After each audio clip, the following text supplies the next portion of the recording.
தற்போது கிடைத்துள்ள அண்மைச் செய்தி, வங்கக்கடலில் நிலை கொண்டிருந்த ஆழ்ந்த காற்றழுத்த தாழ்வு மண்டலம் புயலாக தற்போது உருவாகியுள்ளது என வானிலை ஆய்வு மையம் தகவலை வெளியிட்டிருக்கிறது.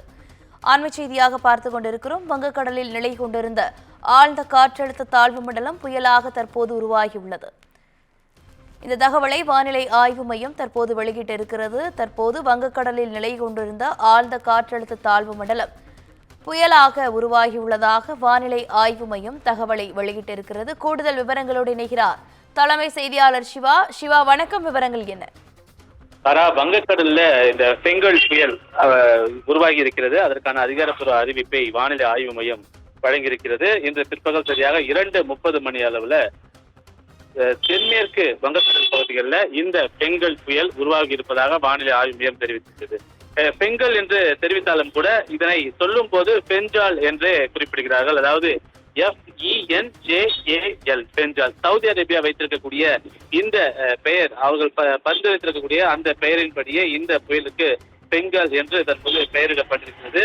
குறிப்பாக இந்த புயலினுடைய தாக்கம் என்பது அடுத்த 2 நாட்களுக்கு வட கடலோர மாவட்டங்கள், குறிப்பாக KTCC என்று சொல்லக்கூடிய காஞ்சிபுரம், திருவள்ளூர், சென்னை, செங்கல்பட்டு ஆகிய இந்த மாவட்டங்கள்ல அதிக அளவிலான மழையை ஏற்படுத்தும் என்று வானிலை ஆய்வு மையம் ஏற்கனவே கணித்திருக்கிறது.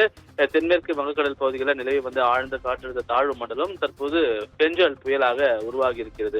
ஏற்கனவே தெரிவித்தது போல இந்த புயல் சின்னம் நாகையிலிருந்து சுமார் 270 கிலோமீட்டர் தொலைவிலும், புதுவையிலிருந்து சுமார் 320 கிலோமீட்டர் தொலைவிலும், சென்னையிலிருந்து சுமார் 350 கிலோமீட்டர் தொலைவிலும் நிலை கொண்டிருக்கிறது என்றும், இது படிப்படியாக நகர்ந்து புதுவைக்கும் மாமல்லபுரத்திற்கும் இடையே கரையை கடக்கும். இருப்பினும் கூட இந்த புயல் தாக்கத்தின் காரணமாக சென்னை, திருவள்ளூர், காஞ்சிபுரம், செங்கல்பட்டு ஆகிய மாவட்டங்கள், அதே போன்று கடலூர், டெல்டா மாவட்டங்களிலும் இது பரவலாக மழையை ஏற்படுத்தும் என்று வானிலை ஆய்வு மையம் கணித்திருக்கிறது.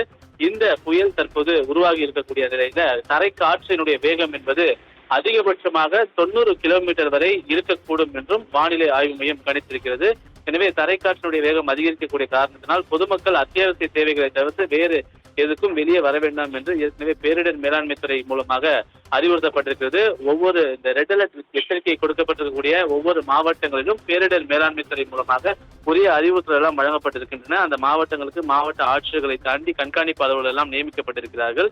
எனவே பொதுமக்கள் அத்தியாவசிய தேவைகளை தவிர்த்து பெரிதாக வெளியே வர வேண்டாம் என்பது தொடர்பான ஒரு அறிவுரை ஏற்கனவே வழங்கப்பட்டிருக்கக்கூடிய நிலையில இந்த பெஞ்சால் புயல் என்பது தற்போது உருவாகி இருக்கிறது. இதனுடைய தாக்கமும் இதனுடைய வேகமும் மேலும் அதிகரிப்பதற்கான வாய்ப்புகள் இருப்பதாகவே வானிலை ஆய்வு மையம் தெரிவித்திருக்கின்றது. விவரங்களுக்கு நன்றி சிவா.